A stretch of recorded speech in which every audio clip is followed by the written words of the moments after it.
Olá, hoje é quinta-feira, 18 de novembro de 2021. Eu sou Alexandre Schossler e você ouve a primeira edição do dia do Boletim de Notícias da DW Brasil. Confira nesta edição. Macron recebe ex-presidente Lula em Paris. Bolsonaro desdenha comparações entre viagens dele e de Lula. Barroso dá 5 dias para governo esclarecer situação dos Yanomamis.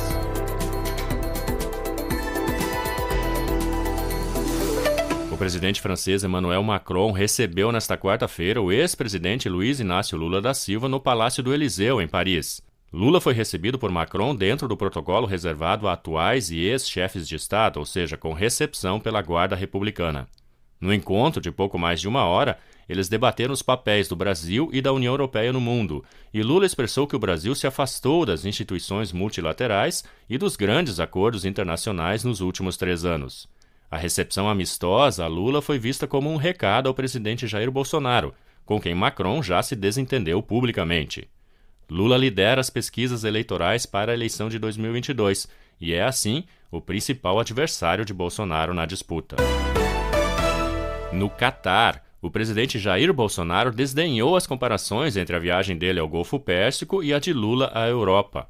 Ele disse que viu na Globo News e ironizou, abre aspas, pelo amor de Deus, fecha aspas. Bolsonaro esteve nos Emirados Árabes Unidos, no Bahrein e no Catar. Nesses países, se encontrou com autoridades locais e investidores e visitou eventos. No Catar, nesta quarta, foi a um estádio de futebol da Copa de 2022 e participou de uma motociata. A passagem de Lula pela Europa contrastou sobretudo com a recente presença de Bolsonaro no encontro do G20 em Roma, quando o chefe de Estado brasileiro ficou isolado dos demais líderes e foi passear na capital italiana. Em quase 3 anos de governo, Bolsonaro não fez nenhuma visita de Estado a um país europeu e se limitou a participar de alguns encontros multilaterais. O ministro Luiz Roberto Barroso, do Supremo Tribunal Federal, deu 5 dias para o governo esclarecer a situação do povo indígena Yanomami. Pela determinação, o governo do presidente Jair Bolsonaro deve explicar questões relacionadas à nutrição e ao acesso à água potável e a serviços de saúde e medicamentos. O magistrado atendeu assim a uma ação do partido Rede Sustentabilidade, que exige que o governo Bolsonaro seja obrigado a adotar as medidas necessárias para garantir a proteção da população indígena Yanomami. O ministro determinou ainda que o governo adote todas as medidas necessárias para assegurar a proteção dos indígenas diante de invasores. No domingo passado, o programa Fantástico da Rede Globo mostrou que as crianças Yanomami estão sofrendo de desnutrição e falta de atendimento médico. A Comissão Europeia apresentou nesta quarta-feira uma proposta para proibir a importação de madeira e de alimentos que tenham origem em áreas desmatadas. A lista de produtos inclui alguns dos mais exportados pelo Brasil, como soja e carne. Pela proposta, empresas que exportam para a União Europeia devem provar que as cadeias de produção delas são livres de desmatamento. Para entrar em vigor, a proposta deve ser aprovada pelo Parlamento Europeu e pelos países membros da União Europeia. Organizações ambientalistas elogiaram o plano da União Europeia, mas disseram que ele não vai longe o suficiente.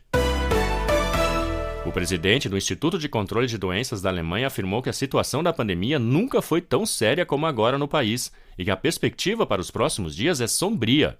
O chefe do Instituto, Robert Koch, afirmou que os casos estão subindo de forma rasante e que o número real deve ser o dobro ou até o triplo do que é registrado. Nesta quinta-feira, o número de infecções diárias bateu novo recorde e passou de 65 mil.